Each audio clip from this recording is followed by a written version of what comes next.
I have kept the secret for 15 years. I never told the police, I never told my family, and until now, I never told anyone what really happened that night. But the older I get, the more I realize that silence can be just as heavy as guilt, and I can't carry this anymore. 15 years ago, I lived in a small town where everyone knew everyone. Nothing ever happened there. The kind of place where the same cars were parked in the same driveways for decades, and the biggest news of the week was usually about someone getting a new dog or repainting their house. Then one night, everything changed. A woman named Claire Dawson disappeared. Claire lived only 2 streets away from me. She was 32, worked in a small bookstore, and people described her as quiet but kind. The kind of person who remembered birthdays and brought homemade cookies to neighbors during the holidays. The night she disappeared was a Friday. I remember it clearly because I had just finished a late shift at the warehouse where I worked. It was around 11:30 p.m. when I got into my car and started driving home. The streets were almost empty. As I turned onto Maple Street, I saw someone walking ahead on the sidewalk.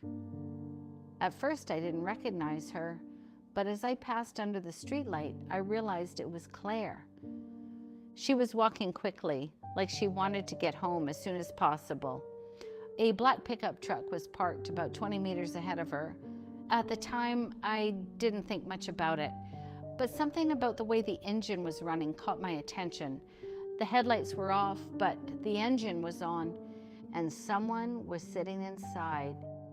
As Claire walked past the truck, the driver's door opened. A man stepped out. Everything happened very fast. He said something to her. I couldn't hear what it was, but I saw Claire stop walking. She looked confused, maybe even nervous. Then he grabbed her arm. She tried to pull away. For a moment, I froze. I was still sitting in my car across the street. My headlights were off, and the man hadn't noticed me yet. Claire tried to scream, but the man covered her mouth and pushed her toward the truck. I remember thinking that this couldn't be real, that something like this doesn't happen in a quiet town like ours. I should have honked the horn. I should have driven closer. I should have shouted, but I didn't. Instead, I just watched. Within seconds, he forced her into the passenger seat and got back behind the wheel. The truck drove away, and just like that, it was over. For a long time, I sat there in my car, staring at the empty street. My hands were shaking. I told myself that maybe it wasn't what it looked like. Maybe they knew each other. Maybe it was just an argument. But deep down, I knew the truth. The next morning, the entire town was talking about Claire Dawson. She hadn't come home. Her family reported her missing. Police cars began driving through the neighborhood, asking questions, knocking on doors. I watched it all happen, and I said nothing. At first, I told myself I would go to the police later, but the longer I waited, the harder it became. Days turned into weeks. Weeks turned into years. The case slowly faded from the news, but I never forgot that truck. I never forgot the man's face. About 3 years later, I saw him again. It was at a gas station just outside town. He was standing next to the same black pickup truck. For a moment, I thought about calling the police right there, but fear stopped me. If he had done something to Claire, what would he do if he knew I had seen him?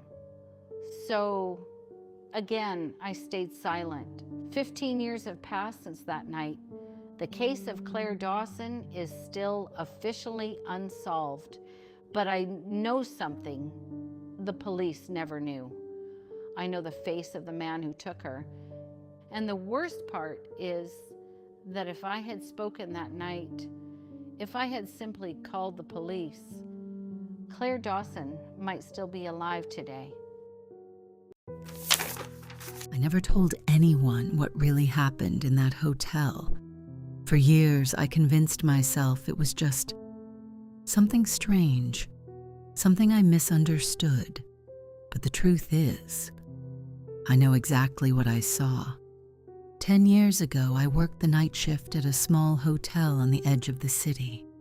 It wasn't a fancy place, mostly travelers passing through, truck drivers, sometimes couples who just needed a place to sleep for one night. The hotel had 4 floors and about 60 rooms. But there was one room that was different. Room 317. When I first started working there, the manager told me something strange. He said that room 317 was not to be used, not for guests, not for storage, not for anything. At first, I thought it was just being renovated. But weeks passed, then months, and the door stayed closed. One night, curiosity got the better of me. It was around 2 a.m. The lobby was empty, and the security cameras showed no movement in the hallways. I took the elevator to the 3rd floor just to check something. That's when I noticed something odd. The light in the hallway near room 317 was flickering. Not constantly, just slowly turning on and off.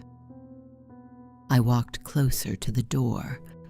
At first, I thought I heard something behind it, a soft sound, almost like movement.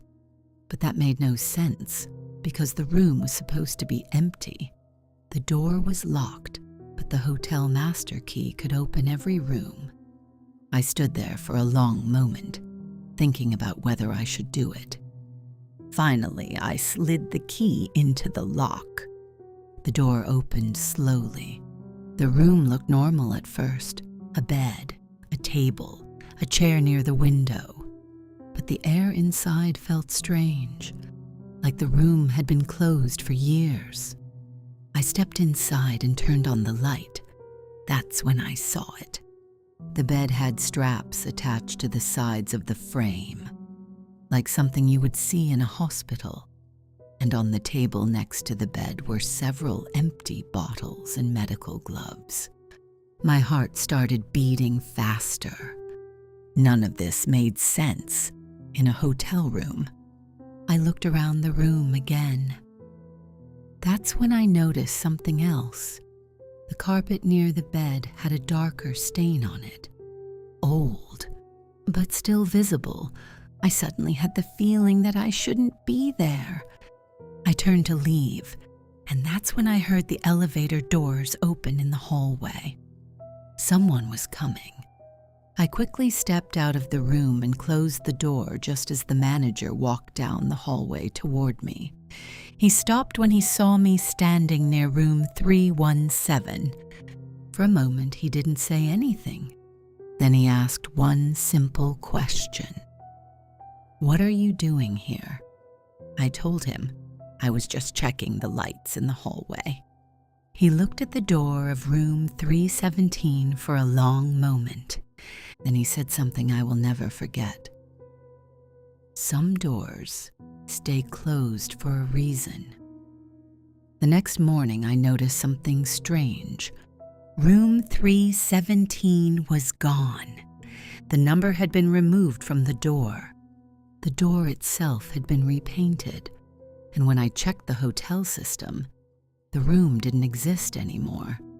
Officially, there were only 59 rooms in the building.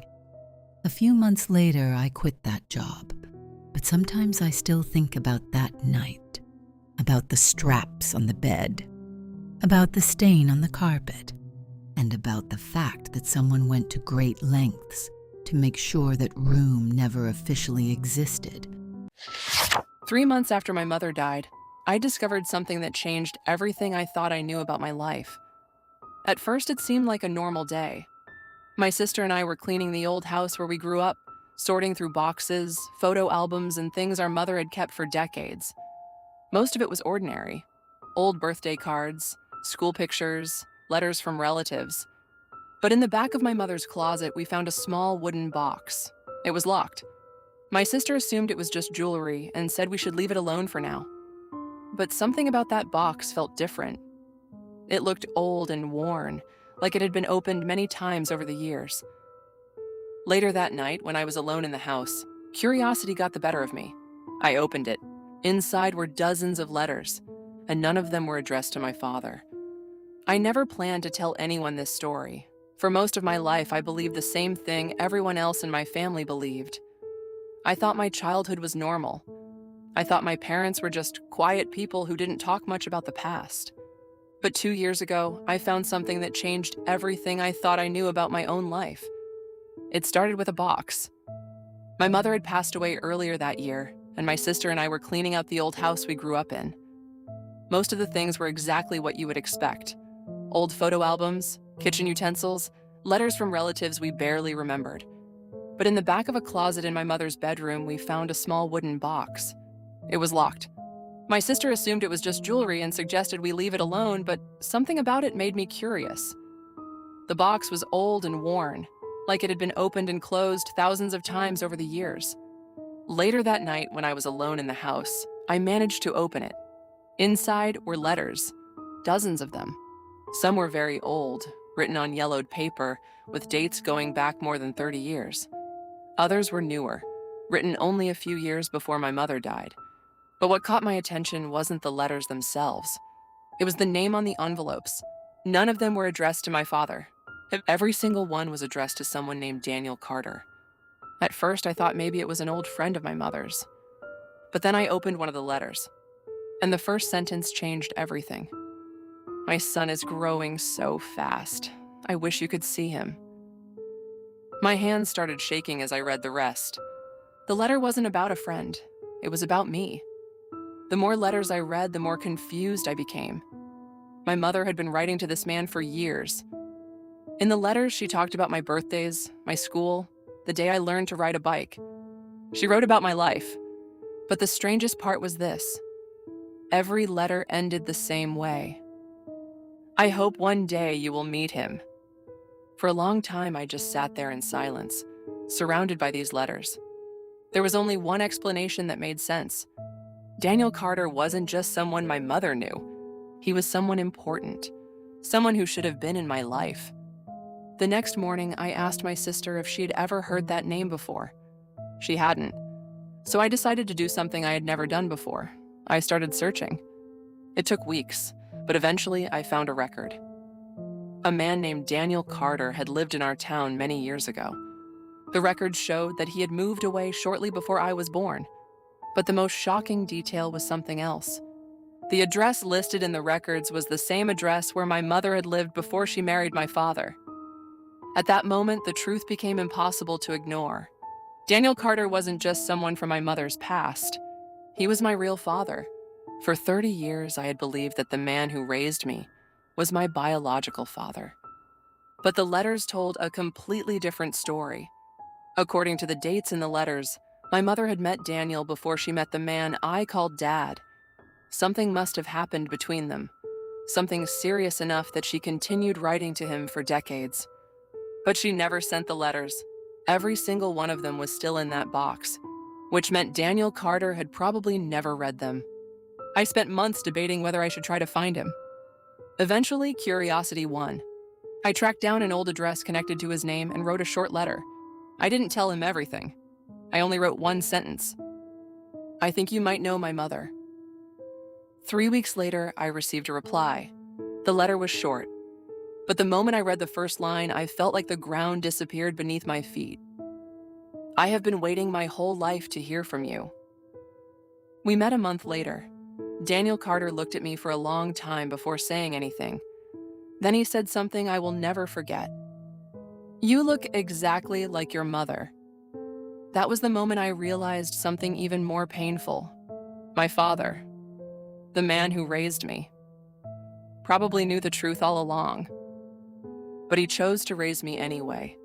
And now I live with the strange knowledge that my life was built on a secret that almost no one knew. Not my sister, not my friends, not even the man I called father. Only my mother. And a box of letters that were never meant to be opened.